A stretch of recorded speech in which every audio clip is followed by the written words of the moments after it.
Yung sabi ng mga matatanda, yung walang kapararakang paggasta.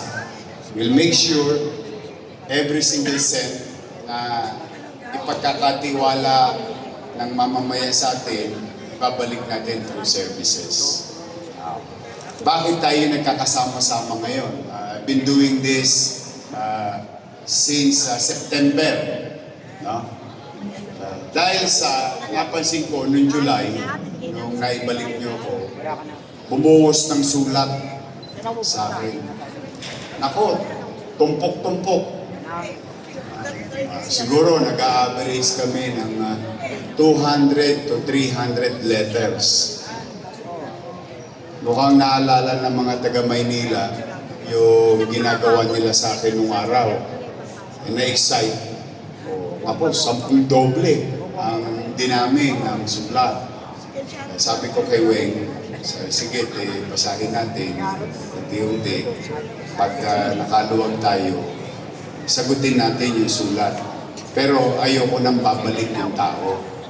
Kaya, ewan ko kung nababalitaan nyo, dinideliver sa mga bahay-bahay. Tama ba? May nababalitaan na ba kayo? Minsan 2 weeks after, minsan 3 weeks after, minsan 4 weeks after, minsan mahigit pa isang buwan. Totoo naman po yun. Kaya lamang, bakit ganoon? Siyempre, pag walang tsape, pag mayroon naman na, nagugulat na nga lang yung utaw, minsan madaling araw, minsan gabi, minsan tanghali, minsan nasa trabaho sila. Lahat. Hanggat mari, pinahahaba ko yung kamay ko para mas marami tayong maakal. But then again, sabi ko, alam mo, yung tao, hindi naman para mag-aksaya ng panahon na susulat kung hindi talaga nangangailangan. Pinagbabakasakali niya sa ballpen at papel yung kanyang sitwasyon.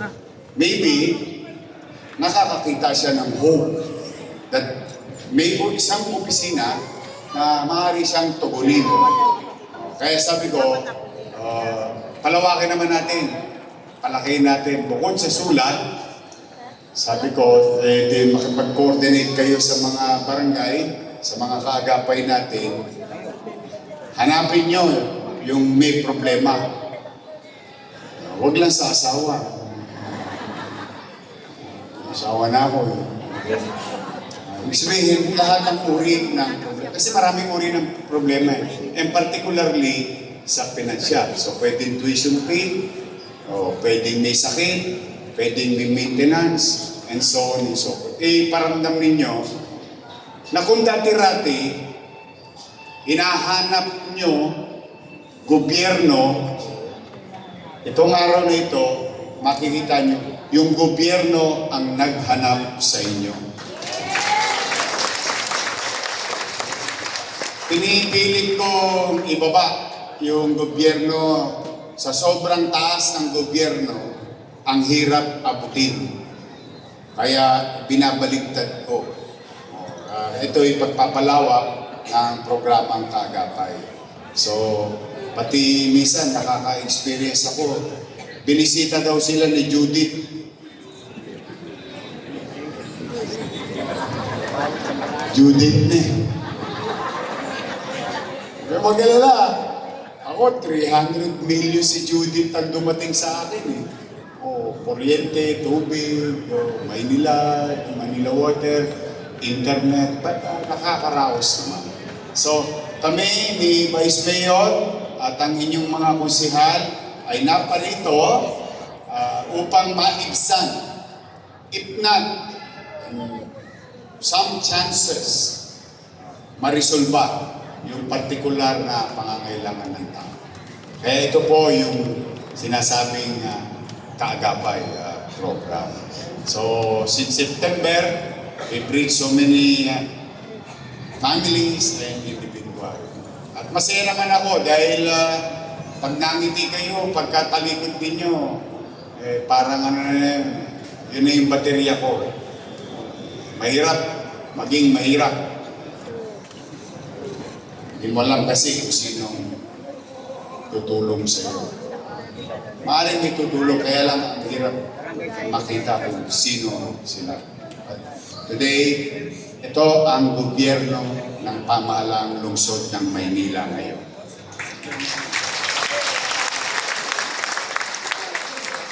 Kaya pumanatag kayo, pipilitin kong magbuti. Nakita niyo itong paralan na to. Sino graduate sa Almario? Sino naman ang anak nag-aral sa Almario? Apo. Ayan. Dito ako graduate. Produkto ako ng paralan ito. At mukha bang Lasal? Ito po yun. Kasi, alam niyo, maaari ka namang pagawa na marami. Pag ganyan-ganyan. Para may magawa lang. Pero bakit tinodo-todo natin? Simply because yung apo nyo, ang anak nyo, gusto ko matikman nila yung natikman ng anak ko. Dahil kayo at yung anak ninyo, yung apo nyo, pare-pareho tayo natikman. Kaya maswerte itong mga batang ito, pinagpala na tatay nila. So I want you also to feel and experience the same para sa inyong mga apo at anak na magkaroon ng maayos, disente, yung medyo upscale pasilidad para sa ating mga mamamayan. So again, I hope we can bring you good morning.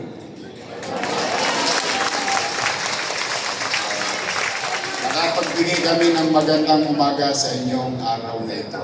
So, huwag kayong hindi kailangan mainit. Mabilis lang to. At alam niyo naman, pagka kami, laging maayos naman ang sistema. No? At sabay-sabay kami ng inyong mga konsehal. Sino-sino naman nandito? Oh, may asip pa. Ang sarong bonita ng Tondo, Irma Alfonso. Jesus Taga Paardo. Sino pa nandito? Ayun, may dalang Armalite. At least, matigas. Matigas pa. Matigas pa yung tungkod niya. Naalala niyo si Saiban, di ba? Si Bansay, no? Ian Nieva. Yan. Sino ba? Sino to? Oo, hindi ko kilala. Yung anak ng ex-girlfriend ko. Thank you, Dave. Papaalala ko lang, ha? Ganyan-ganyan niyo ako nadali nung araw. Nagkosel ako, 23 anyos eh. Maraming salamat sa inyo. Masipag ba? Kokonyat ako pag si Joaquin Dumagoso. Sino pa na dito? Okay na. Tapos, ito, mas may asin pa, Vice Mayor natin. So, mag-uumpisa na tayo. We'll try to talk and hear you out. And we will try to resolve or ease, resolbahin o pag-aangin ang inyong sitwasyon. Uli, maraming salamat sa inyo. Sa pagkakataon na ibinibigay niyo sa akin lagi na kayo ay mapaglingkuran. Sa lagi kayong papanatag, hindi perpekto ang gobyerno, pero pipilitin kong magbuti, maging mainam, at maiparamdam sa inyo na may gobyerno sa lungsod ng Maynila. Magandang araw, pag-ainawa kayo ng kong Manila! God bless. Thank you. Isa na po tayo.